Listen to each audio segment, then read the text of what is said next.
The word remember is mentioned over 300 times in the Bible. You think God's trying to draw our attention to something important? Anytime there's repetition, that's what we need to ask God. Okay, what's the point here? God's trying to bring rest to some spiritually exhausted people. Roughly half of the times when remember or a form of remember is mentioned, it involves us remembering God. The other half of the times that it's mentioned, it involves God remembering us. It's as if the scriptures are saying, remember, God remembers you. Remember that God remembers you. Amen. And this remembering prepares us for what the next step of faith is. Be that falling asleep or be that something that's before us in the day to come. How is a holy God wanting you to remember that he remembers you with what you're facing? I invite you now to open your Bibles, or a pew Bible if you didn't bring one today, to Joshua chapter 3. If you are a guest with us this morning, a special welcome to you. I look forward to meeting you. And whether you're a guest or regular attender, if you don't have a Bible of your own, please let me know. I'd love to get you one. Today we're returning to the story of Joshua, who is leading the Israelites to take their next step of faith into the promised land. They are people who have seen God. They've seen God in the past, God making a way where it didn't seem possible that there'd be any way forward. And now they're going to personally experience God making a way for them. The very things they've seen, the head knowledge they knew about God, they were now going to experience in a way that sinks that truth deep into their hearts and souls, in a way that prepares them to take the next step of faith. Look at verse 2. It says, at the end of 3 days, the officers went through the camp and commanded the people, as soon as you see the ark of the covenant of the Lord your God being carried by the Levitical priests, then you shall set out from your place and follow it. Yet there shall be a distance between you and it, the ark, about 2,000 cubits in length, or about a half mile. Do not come near it, in order that you may know the way you shall go, for you have not passed this way before. It's time for the Israelites to cross the Jordan and begin their entry into the promised land. And Joshua is instructing his officers to tell the people to focus on and follow the Ark of the Covenant. Now, most of us, Ark of the Covenant, there isn't a good visual. Matter of fact, most of us, the last time we hear Ark of the Covenant was probably Indiana Jones, and that's probably not the best picture of it. So I've got a picture for you here up on the screen of what the Ark could have looked like as we look at the descriptions. Now, the Israelite people and culture was one that was rich in symbolism, and no symbol was more important than the Ark of the Covenant. God instructed them very specifically how to build this and what to build it out of as a reminder of his holy presence with them, a transcendent God who was intimately present with them. The box and the poles which they used to carry the ark were made of acacia wood, a beautiful wood. Some of you have seen the Hawaiian koa type wood, very similar. The box was covered inside and out with pure gold. The top of the ark, as you can see there, is adorned with two angels in a reverent posture facing one another. The space between those two angels was called the mercy seat. Now, this is where God would dwell and would give commands to the people of Israel. There is so much more to be said about the mercy seat, so come back next week. That's what we're going to talk more on then. Inside the ark, it was literally packed with historical, symbolic meaning for the people. Inside the ark were the 10 Commandments, were a bowl of manna, and were Aaron's rod. Deeply significant, symbolic, historical things. So first of all, the 10 Commandments. The 10 Commandments were symbolic of God's divine wisdom given to them so that they might know how to live with this God, how they might know how to interact with one another in ways that glorify God. The 10 Commandments. The stones that they were written in were inside the ark.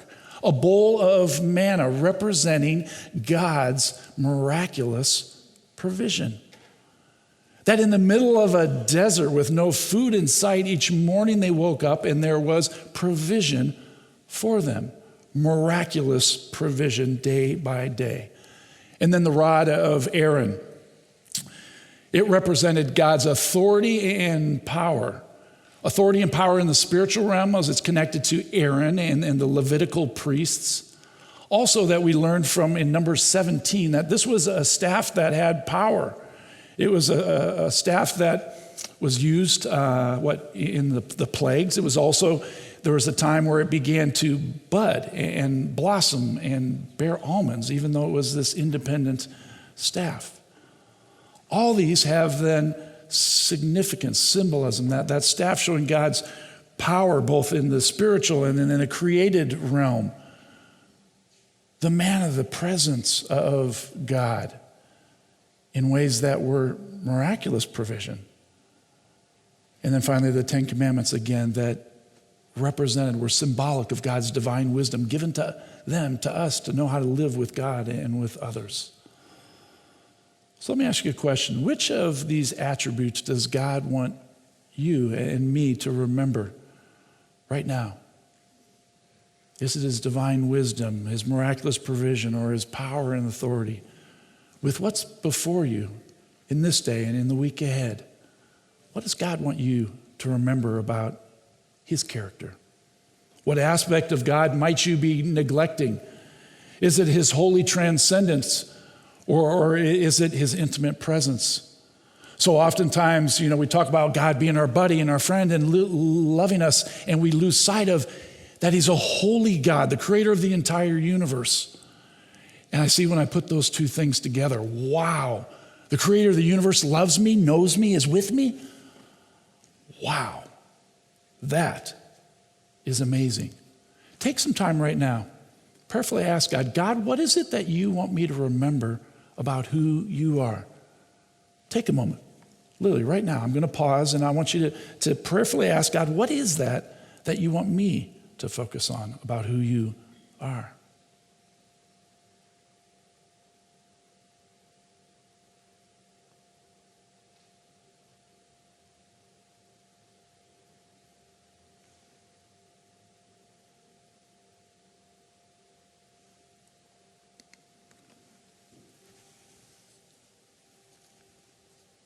Do you have something? Nod your head so I can know. I love that I see some of you even smiling. Hold on to that. We're going to come back to that in just a moment. But first, let's come back to the scriptures we just read. The Israelites were instructed to not come near the ark, but keep a half-mile distance from it. Scriptures say this is in order that they may know the way that they shall go. As I thought about this, I thought personal guidance from God is best received from a position of reverence before God, right? Realizing this is a holy God who loves us.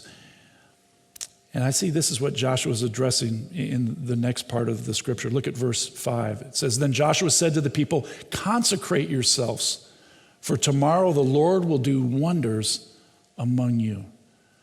Joshua's command to consecrate themselves harkens back to Exodus 19, when Moses was instructed to tell the Israelites to consecrate themselves. That they, at Mount Sinai was the time and period, were going to meet with God, and they needed to do some very interesting things as part of that consecration. It involved practical things like washing their clothes and abstaining from sexual intercourse. It's as if God is saying, take care of the tasks of the day and the people that you love so that you can be properly focused on me and follow me and fall more in love with who I am as you follow in that process. I want you to be wholly dedicated to me, committed, focused, or we might say present, not distracted with the things we need to do or the other desires that we have, but present to God. Because that's the most important thing that we could ever be about. So what are those activities that help you be present to God? Now, I'm someone who has like a spiritual ADD, attention deficit disorder, where I can have the greatest time with God in the morning, and then just a couple hours later, it's like I've forgotten about it, and I'm off and with a bunch of different tasks. And so I've needed to develop ways to say, okay, God, help me take what I'm learning in the morning and hold on to it throughout the day. Does anyone else have that? Okay, we're a family of spiritual ADD people. Well, here's one of the things that just a couple days ago I did. I said, okay, God, as I was actually preparing the sermon, I said, what is the attribute you want me to remember? And I prayed like you did, and the thing that came up was God's miraculous provision on a daily basis, like that manna. I said, okay, God, will you help me notice that, remember that, savor that, receive that throughout the day? I need your help here. I got the ADD, right? So draw my attention and mind to it. A little later on that day, I went into a Starbucks and needed to find a seat that for me, those Starbucks seats that have no back support, not a good thing, right? So I'm like, oh my gosh, look at this. Right in the middle of Starbucks is this nice, comfortable chair with back support, and it's the only one that's available. I'm like, are you kidding me? Wow, that must be you, God. You really do care about some of the very small, meaningless things in life. And so I sat in there, got nice and comfortable, and I just took a moment and said, I think this is you providing. Thanks. This is awesome. And then I saw all throughout my day different things. It went to, like a meaningful interaction that was coming up where I really needed God to provide his wisdom and love in this interaction with this person. And in the middle of it, I'm like, wow, I think that's happening. You're providing here, God. Very, very cool. And literally that day, it was like lots of different things that went on. Matter of fact, at the end of the day, I stopped again and I said, okay, I want to reflect back on all the ways you just provided, God. And I went through, and I kid you not, I lost track somewhere over 20 to 30 different things, big and small, all throughout the day that God had provided. And it was interesting. As I reflected back on my day, I noticed that, initially it's like, okay, what's he going to provide? What's he going to provide? And then after a while, it kind of started shifting of, he's providing. Wow, he cares. He loves. He really is present with me in big and small and wonderful ways. And what happened is I wasn't so interested in the provision as much anymore as I was just in this place of worship. God, thank you. And it was interesting. So from anxiety to worship, as I just saw God's provision all throughout the day. God was present. God was providing. A holy creator loves me. I can't help but wonder if for the ark, there wasn't some of that same effect for the people. That was a symbolism of God's character and God's ways that he had worked, but it also was a reminder of who they were to this holy God that brought them to this place of worship. Yeah, as we said, they're watching and going, okay, what's next? But then as they saw God move, they're like, you care about us. And I could see this like this humble confidence of, God's really with us. Where the things of this earth grew strangely dim in the light of his glory and gracious presence with them. Follow along as I continue to read the holy ways God was present with Joshua and the Israelites. Verse 14, jump down to that. So when the people set out from their tents to pass over the Jordan, the priest bearing the ark of the covenant before the people, and as soon as those bearing the ark had come as far as the Jordan, and the feet of the priest bearing the ark were dipped in the brink of the water. A little aside here by the author, it says, now the Jordan overflows all its banks throughout the time of harvest. It says the waters coming down from above stood and rose up in a heap very far away at Adam, the city that is beside Zarethan. And those flowing down toward the sea of Arabah, the salt sea, were completely cut off. And the people passed over the opposite Jericho. Now the priest bearing the ark of the covenant of the Lord stood firmly on dry ground in the midst of the Jordan. And all Israel was passing over on dry ground until all the nation finished passing over the Jordan. Sound like a familiar story at all? The things they've seen, they're now experiencing. They've seen a holy God making a way. They're now experiencing in a way where their lives are blessed and changed. Now, my own little aside here, it's when we get to these sort of miracles, it can be easy for us to think, did this really happen, right? Are these really like actual events, or are these just kind of like a mythical religious story packed with meaning? And both have value. But I'll tell you this, make sure that you think through and look into what are those that have that value and things that we're supposed to learn, and what are those that have value and we're learning that actually also did happen, that we don't discount those things. There's been extensive historical and archaeological research, and it actually confirms what we've just read. The reference to Adam is a site they have uncovered approximately about 20 miles upstream from where they are. The archaeologist and historian Johann Aharoni is someone who has done archaeological digs there. And as they dug, they found manuscripts that said Adam was a city known for occasional landslides which dammed the Jordan rivers. God moving through creation to make a way for his people. Chapter 4, when all the nation had finished passing over the Jordan, the Lord said to Joshua, "Take 12 men from the people, from each tribe a man, and command them, saying, take 12 stones from here out of the midst of the Jordan, from the very place where the priest's feet stood firmly, and bring these stones over with you and lay them down in the place where you lodge tonight." Then Joshua called the 12 men from the people of Israel whom he had appointed, a man from each tribe. And Joshua said to them, "Pass on before the ark of the Lord your God into the midst of the Jordan, and take up each of you a stone upon your shoulder, according to the number of the tribes of the people of Israel, that this may be a sign among you. When your children ask in time to come, 'What do these stones mean to you?' then you shall tell them that the waters of the Jordan were cut off before the ark of the covenant of the Lord. And when it passed over the Jordan, the waters of the Jordan were cut off. So these stones shall be to the people of Israel a memorial forever." Once again, God miraculously working, making a way where there seems to be no one way. And Joshua is so moved by what he has just experienced, he commands the people to memorialize this event. He finds symbolic items which will remind them and future generations of a God who is faithful and true, a God who is present with them in holy, wonderful ways. It's been inspiring for me to be with you over what's been a little over a month, about a month and a half now, and to hear the stories of how God has been at work with you and in the life of North Point Church. I've loved hearing stories of those crazy faithful people who said, "There's some people in Paulsbo that we want to serve and reach. And we were going to form a church. We're going to meet in a high school initially, and we're going to love and serve in the community in a way that others will get to know this faithful, true, good God that we've met."